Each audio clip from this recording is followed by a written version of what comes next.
मसूरी में ट्रैफिक, ध्वनि प्रदूषण, पार्किंग और अवैध निर्माण के बढ़ते पर्यटन दबाव जैसे मुद्दों को लेकर आयोजित मसूरी संवाद कार्यक्रम में एसडीएम एवं संयुक्त मजिस्ट्रेट राहुल आनंद ने पत्रकारों के सवालों का जवाब दिया। कार्यक्रम में ध्वनि प्रदूषण, ट्रैफिक प्रबंधन, पार्किंग, कैरिंग कैपेसिटी, अधिग्रहण, पर्यटन प्रबंधन और नशा नियंत्रण जैसे मुद्दों पर विस्तार से चर्चा हुई। पत्रकारों ने होटल, बार, कैफे, रेस्टोरेंट, डीजे और मॉल रोड पर बढ़ते शोर को लेकर चिंता जताई। इस दौरान एसडीएम राहुल आनंद ने कहा कि प्रशासन हाई कोर्ट के निर्देशों के अनुरूप सभी मुद्दों पर चरणबद्ध तरीके से कार्रवाई कर रहा है और शहर की व्यवस्थाओं को बेहतर बनाने के लिए आवश्यक कदम उठाए जा रहे हैं। इस न्यूज में इतना ही। अन्य खबरों के लिए जुड़े रहिए ITN नेशनल के साथ। करेगा। और हमारी जो मसूरी की पूरी शहर है वो पर्यटन से ही चल रही, कारोबार से ही चल रही। ऑलमोस्ट सभी लोग उससे डायरेक्टली इनडायरेक्टली इफेक्ट होता है। अगर हम पर्यटकों के साथ बिल्कुल इस तरह से व्यवहार करते हैं तो फ्यूचर में हमारी मसूरी के लिए भी वो नुकसानदायक है। तो कई लोग रोजगार से संबंधित है, करीब हमारी 1200-1300 तो टैक्सियाँ ही हैं केवल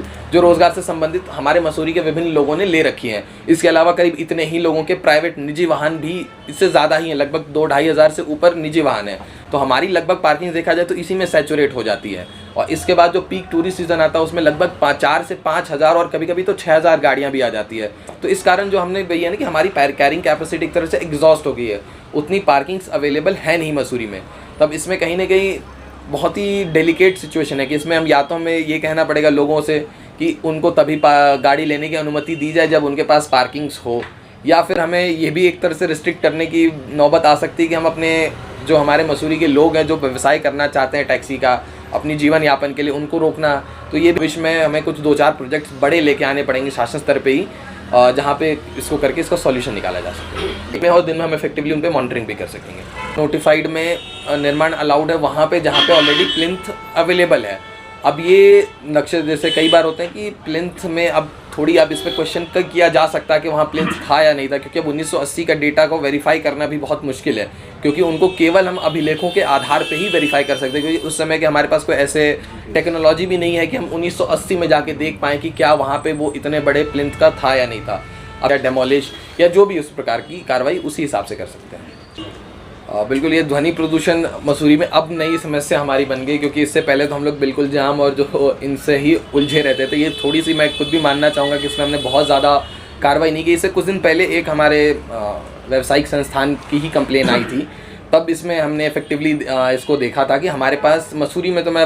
स्पष्ट मानूंगा कि हमारे पास अभी डेसिबल मीटर जो बेसिकली है वो अवेलेबल नहीं है। तो इसलिए हमने यहाँ पे जो रीजनल पॉल्यूशन कंट्रोल बोर्ड हमारा देहरादून में है, हमने उनको पत्र लिखा था, उन्होंने आके इसको मेजर किया था। तो उसकी जस्ट जो हमारी I think 45 decibels commercial zones में है, लाइक 4 to 10 PM में वो कर सकते हैं, तो उनकी 45 डेसिबल तक ही आई थी। तो उस समय पे वो हो गया था, बट ये हमारे द्वारा निर्देश दिए गए हैं नगर पालिका कि वो इफेक्टिवली इसको क्रैक करें और इवन हमारे पुलिस को हस्तगत करें, क्योंकि नगर पालिका द्वारा इसका मॉनिटरिंग उस इफेक्टिवली नहीं किया जा सकता जितनी बेहतर तरीके से पुलिस इसको इन्फोर्स कर पाएगी। और मैं यही कहूँगा कि सबसे कि अगर रात्रि 10 बजे या इवन जो आपको प्रॉब्लम्स होती लोगों को, आपको अगर फील हो रहा है कि ये बिल्कुल 55 डेसिबल से भी ऊपर है और बहुत ज़्यादा प्रॉब्लम कर रहा है, कई बार हमारे ओल्ड एज के पीपल उनको ज़्यादा प्रॉब्लम्स होती है, बच्चे पढ़ते हैं उनको प्रॉब्लम्स होती है, प्रोफेशनल्स ही जो आप थक हार के घर आते हैं और कोई 10 बजे बहुत ही लाउड म्यूज़िक या किसी और प्रकार का शोर करे तो उनको भी एक तरह से प्रॉब्लम्स होगी। तो उस प्रकार में वो रिपोर्ट चाहें तो पुलिस में या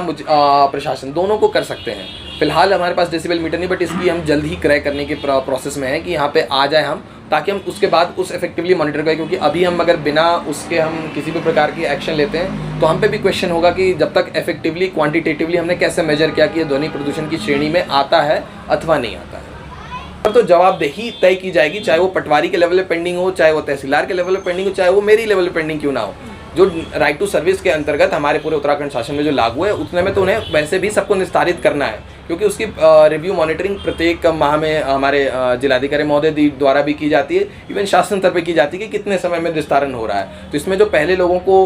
होता था कि जब तक पटवारी आएंगे नहीं, जब तक वो साइन नहीं करेंगे या नायब तहसीलदार साइन नहीं करेंगे या SDM साहब साइन नहीं करेंगे तो नहीं बन पाएगा। तो इसी क्रम में हमने सभी लोगों की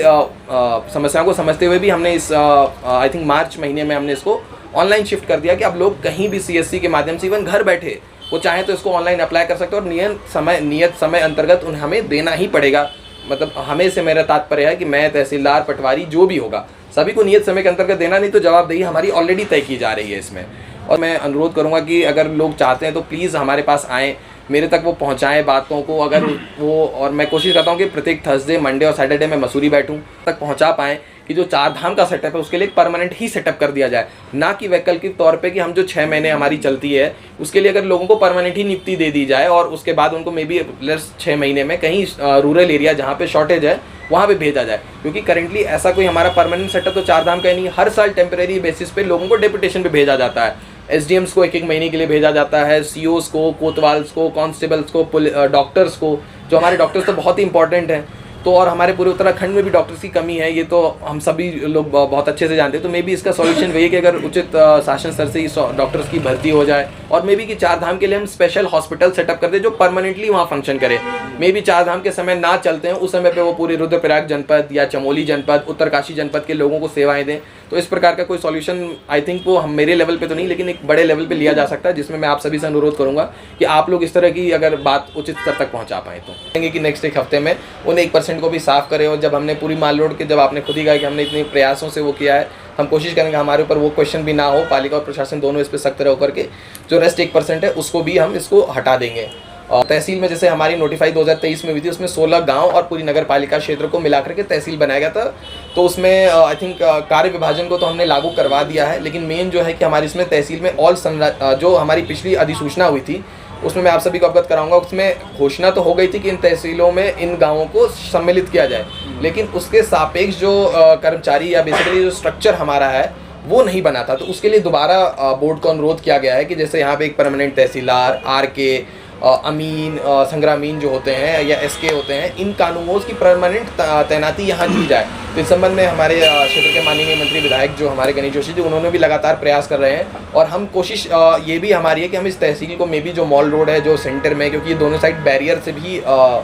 बंधा हुआ है, लोगों को टोल भी देना पड़ता है अगर बाहर के टूरिस्ट कोई आना चाहे, तो हम चाहते हैं कि कोई सरकारी ऑफिस इस जगह पे ना होकर के बिल्कुल एक ऐसी जगह पे हो which should be accessible and free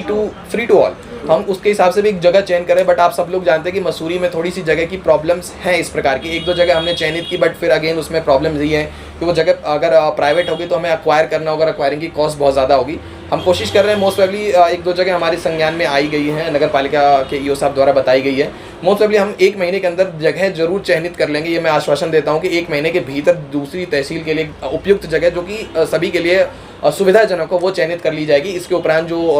राजस्व परिषद से वापस से जो कर्मचारियों का संरचना है उसको सुधारीकरण के लिए भी हम पत्र प्रेषित ऑलरेडी जिलाधिकारी महोदय द्वारा करवा रहे हैं। तो उससे भी अगर वो